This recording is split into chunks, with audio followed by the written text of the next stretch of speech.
Evolução em Dois Mundos, de André Luiz, primeira parte, capítulo 11, Existência da Alma. Evolução morfológica e moral. A evolução da forma física prosseguiu juntamente com a evolução moral. O crânio avançou com vagar, no rumo de aprimoramento maior, os braços se refinaram, as mãos adquiriram excelência tátil, não sonhada, e os sentidos, todos eles, progrediam em aprimoramento e perfeição. Mas, com a chegada da responsabilidade que os separou da orientação direta dos benfeitores da vida maior, o homem se entregou a múltiplas tentativas de progresso no campo do espírito. No regime interior de livre pesquisa, conferia asas audaciosas ao pensamento, e com isso o poder de imaginar mais se acentuava, facilitando-se a mentalização e o desprendimento do seu corpo espiritual, cujas células em conexão com as células do corpo físico se automatizavam assim na emancipação, na libertação parcial através do sono, para acesso da alma a ensinamentos de estrutura superior. Então, a criatura humana guarda consigo, na tessitura dos próprios órgãos, a herança dos milhões de estágios diferentes nos reinos inferiores e, no fundo, se sente inclinada a viver no plano dos outros mamíferos que respiram sua vizinhança com o instinto absoluto, dominando sem restrições. No entanto, com a evolução irreversível, o amor se agigantou em seu ser, sugerindo novas disposições à sua própria existência. Noção do direito. Em razão do apego aos filhos da própria carne, institui a propriedade da faixa de solo em que constrói sua moradia e, atendendo a essa mesma raiz de afetividade, a ligação com a prole, traça a si mesmo determinadas regras de conduta para que não imponha aos semelhantes ofensas e prejuízos que não deseja receber. Aquele famoso fazer ao outro o que quer que o outro faça para si mesmo. Assim, acontece o inesperado. O homem selvagem, que não pretende abandonar os apetites e prazeres da existência animal, fabrica para si mesmo os freios que controlarão sua liberdade, a fim de que o seu caráter iniciante se enobreça. Então, ele cria limites para si e para os outros.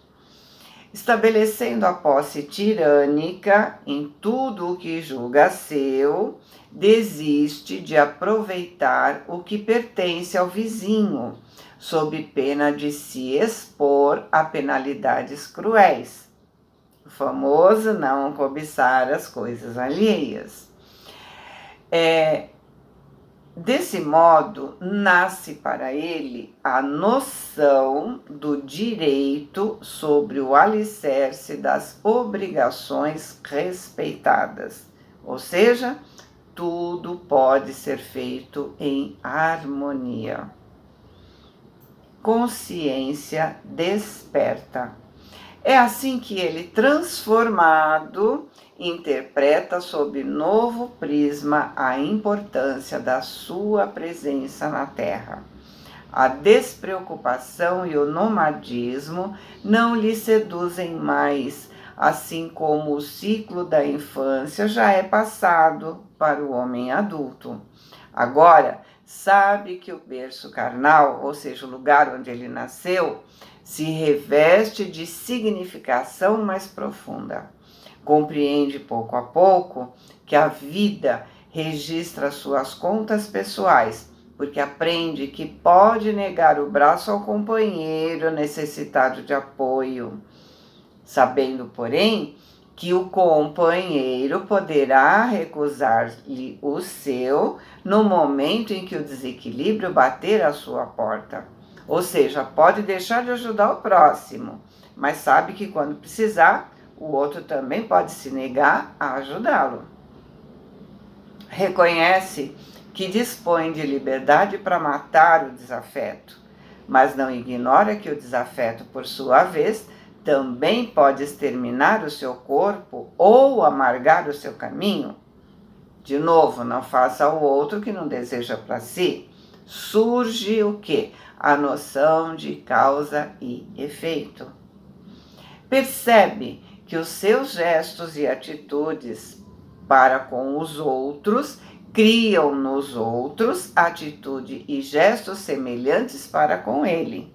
Com esse novo cabedal de observação, sua vida mental se revela mais surpreendente e mais rica, e por essa mais intensa vida íntima, retrata com relativa segurança as ideias dos espíritos abnegados que custodiam sua rota.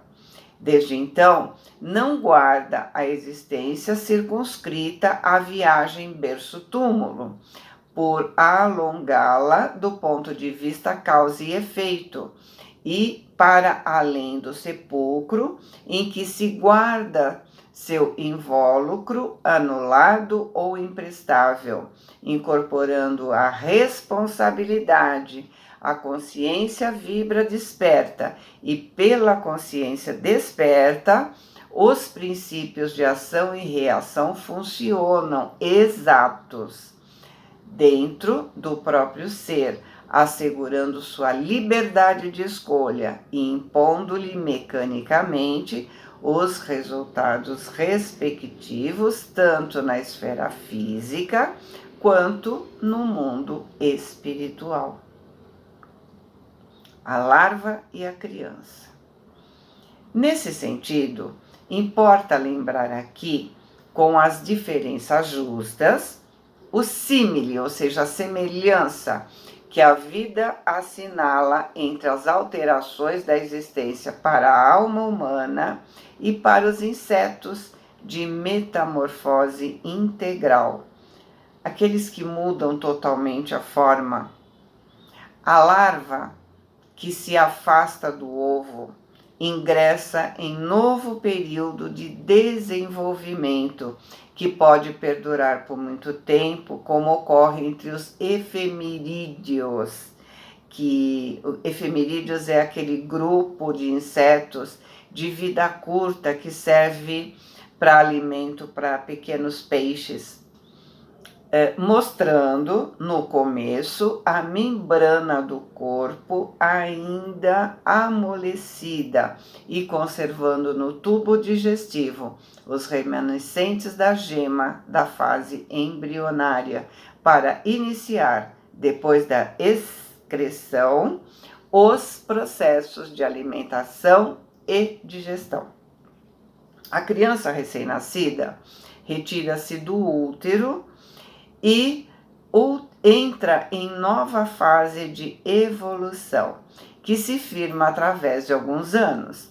A princípio, tenra e frágil, retém na própria organização os recursos sanguíneos que lhe foram doados por manutenção endosmótica no organismo materno, para somente depois eliminar quanto lhe seja possível esses mesmos recursos, gerando os que lhe são próprios, ou seja, No começo, ele guarda os recursos sanguíneos da placenta que foram doados pela mãe, para deixar esses recursos depois e conseguir criar os seus próprios recursos.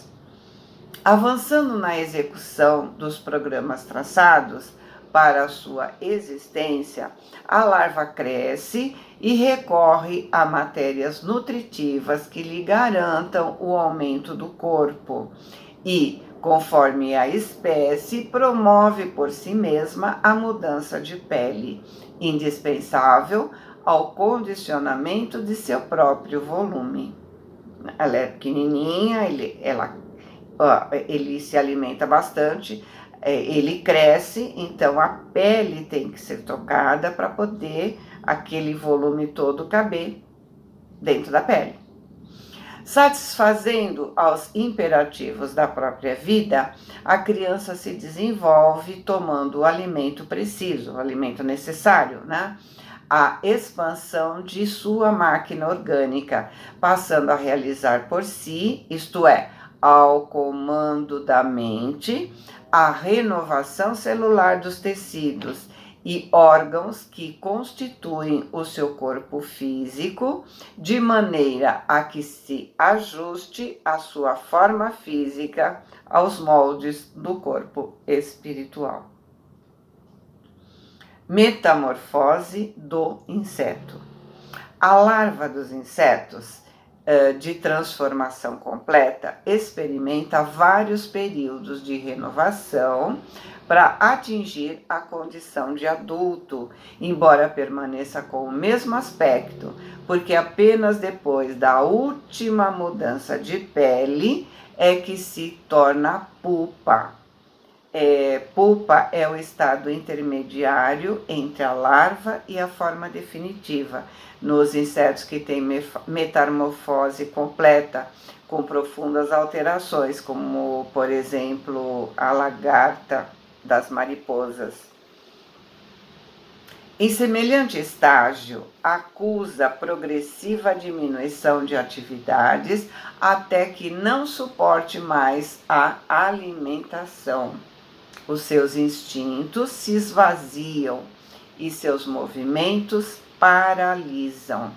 Então, a larva se protege no solo ou na planta, preparando a própria liberação.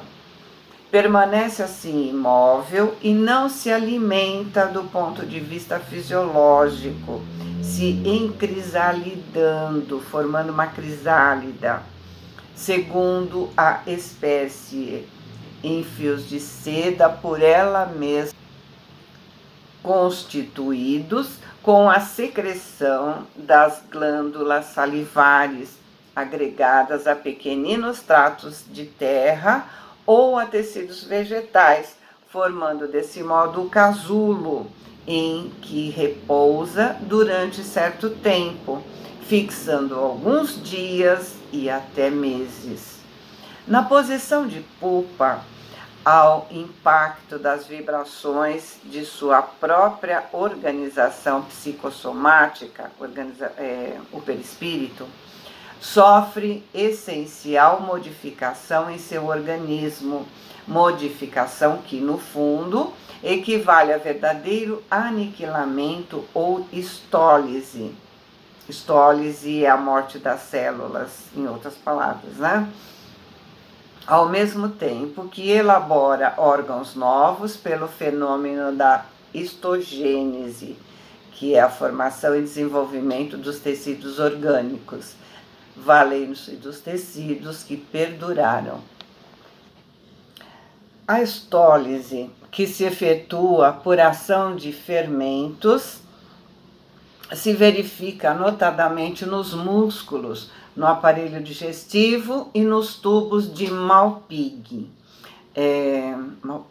Os tubos de Malpighi é o órgão de excreção do inseto, o qual consiste em longos e tortuosos condutos que desembocam no tubo digestivo, no limite entre o intestino médio e o posterior. com reduzida atuação no sistema nervoso e circulatório. Pela histogênese, a formação de novas células, os remanescentes dos músculos estriados se desfazem das características que lhes são próprias, perdurando gradativamente a sua estriação. A formação de estrias, sulcos finíssimos na superfície de um corpo, até que se convertam como se obedecessem a processo involutivo em células embrionárias fusiformes, células embrionárias semelhante ao fuso, uma peça roliça, adelgada gradualmente do meio para as extremidades, usada para afiar, para enrolar fio, sabe? Com um núcleo exclusivo ou mioblastos. Mioblastos são células do folheto germinativo médio do embrião que se converte em fibra muscular. Então, ele estava falando, né? Obedecem a processos involutivos em células embrionárias fusiformes com um núcleo exclusivo ou mioblastos que se dividem por segmentação, plasmando novos elementos estriados para a configuração dos órgãos típicos. Somente então, quando as ocorrências da metamorfose se realizam, é que o inseto integralmente renovado abandona o casulo, se revelando por falena leve e ágil. Falena é o grupo de borboletas noturnas. Com o sistema bucal transformado, como acontece na borboleta do tipo sugador, na qual as maxilas se alongam e se convertem numa trompa, enquanto que o lábio superior e as mandíbulas se atrofiam.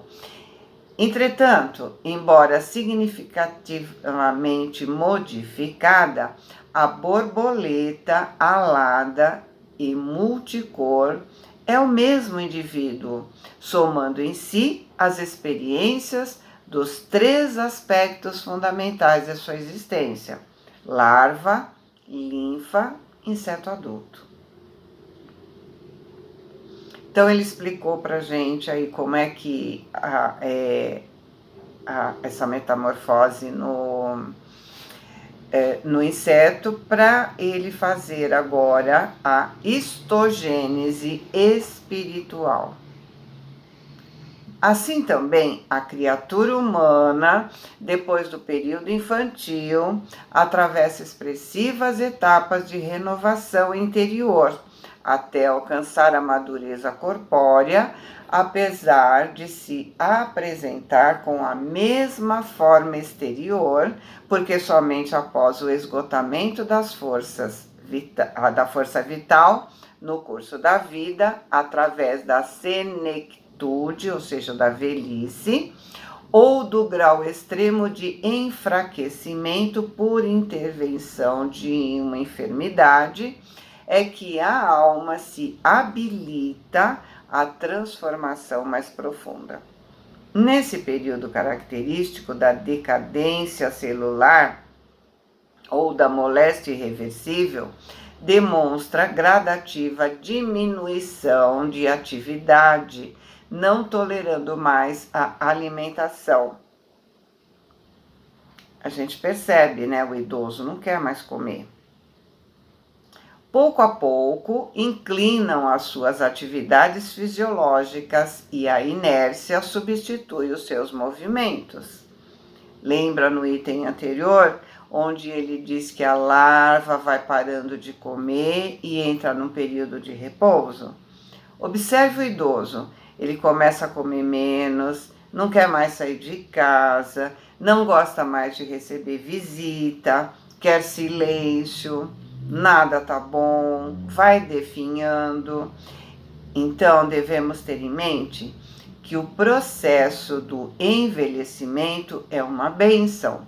Uma enfermidade mais longa é uma bênção. Por quê? Todo o processo é respeitado. Aquele processo em que tá no casulo, né? Tá ali paradinho, não come. Desde então, se protege no repouso horizontal em decúbito, quase sempre no leito, preparando o trabalho de libertação. Assim, chega o momento em que se imobiliza na cadaverização, mumificando-se como a crisálida, o casulo, né? Mas se envolvendo no íntimo do ser com os fios dos próprios pensamentos, conservando-se nesse casulo de forças mentais, tecido com as próprias ideias reflexas dominantes ou secreções de sua própria mente, durante um período que pode variar entre minutos, horas, dias, meses ou décadas. No ciclo de cadaverização da forma física, sob o governo dinâmico do seu corpo espiritual, sofre extremas alterações, que na essência correspondem à estólise, a morte, das células físicas, ao mesmo tempo que elabora órgãos novos pelo fenômeno que podemos nomear, por falta de termo equivalente, como sendo histogênese espiritual, aproveitando os elementos vivos desagregados do tecido citoplasmático e que se mantinham até então ligados à colmeia fisiológica, entregue a desequilíbrio ou à decomposição. Então, as células se decompõem e as energias se libertam. A estólise ou processo destrutivo na desencarnação resulta da ação dos catalisadores químicos e de outros recursos do mundo orgânico que, alentados em níveis de degeneração, operam a mortificação dos tecidos e, do ponto de vista do corpo espiritual, afetam principalmente a forma dos músculos e os aparelhos da nutrição, com escassa influência sobre os sistemas nervoso e circulatório. Pela histogênese espiritual, os tecidos citoplasmáticos se desvencilham em definitivo de alguns dos característicos que lhes são próprios, voltando temporariamente como se atendessem a processo involutivo, à condição de células embrionárias multiformes, que se dividem através da mitose, plasmando em novas condições a forma de corpo espiritual, segundo o tipo imposto pela mente. Então, vamos lembrar aqui o capítulo 13, Companheiro Libertado, do livro Obreiros da Vida Eterna. E na playlist eu também coloquei A Morte do Dimas, aquele filminho que a gente assistiu quando a gente estava estudando o Obreiros da Vida Eterna, né? Eu salvei na playlist para facilitar a busca de vocês. Então, tanto está lá no Obreiros, quanto está agora na playlist deste livro, né? Mas vai lá no Obreiros de Vida Eterna e veja o capítulo 13, reveja, né? Para lembrar todo esse processo que ele está falando, que ele falou de outra forma, né? Nesse livro. Desencarnação do espírito. Apenas aí, quando os acontecimentos da morte se realizam, é que a criatura humana desencarnada, plenamente renovada em si mesma, abandona o veículo carnal a que se unia. Porém, muitas vezes intimamente aprisionada ao casulo dos seus pensamentos dominantes, então presa aos bens, aos afetos, enfim, tudo aquilo que a gente já sabe, quando não trabalhou para se renovar nos recessos do espírito, passa a se revelar em um novo peso específico, segundo a densidade da vida mental em que se gradua. Ou seja, leva consigo os pensamentos, os sentimentos, o peso, né, dos sentimentos, dos apegos, ou vai leve, com sensação de dever cumprido. Aí é que vai diferenciar o peso que ele está falando aí, né? Dispondo de novos elementos com que atender à própria alimentação, equivalentes às trompas fluido-magnéticas de sucção, embora sem perder de modo algum o aparelho bucal que nos é característico, salientando-se, aliás, que semelhantes trompas ou antenas de matéria sutil estão patentes nas criaturas encarnadas, que se expressam na sua aura comum como radículas alongadas de essência dinâmica, exteriorizando suas radiações específicas, trompas ou antenas essas pelas quais assimilamos ou repelimos as emanações das coisas e dos seres que nos cercam, tanto quanto as irradiações de nós mesmos, uns para com os outros. Então, vai ter sede, vai ter fome, como André descreveu dele mesmo no nosso lar, né? Ou vai tranquilamente se adaptando à sua nova situação, como a gente viu em outros livros, né? Que inclusive teve um que a gente viu que a pessoa mesma conseguiu fazer o seu desligamento. Continuação da existência. Metamorfoseada, pois, apesar do fenômeno da desencarnação, a personalidade humana continua além-túmulo o estágio educativo que iniciou no berço, sem perder a própria identidade, somando consigo as experiências da vida carnal, da desencarnação e da metamorfose no plano extrafísico. Desse modo, perceberemos que a existência da criatura na reencarnação se substancializa não apenas na Terra, onde atende à plantação dos sentimentos, palavras, atitudes e ações com que se caracteriza, mas também no plano espiritual, no mundo espiritual, onde incorpora a si mesma a colheita da sementeira praticada no campo físico, pelo desdobramento, pela continuação do aprendizado com que se entesoura as experiências necessárias à sublime elevação a que se destina. Uberaba, 5 de março de 1958. Boa semana, fiquem com Deus, amo vocês.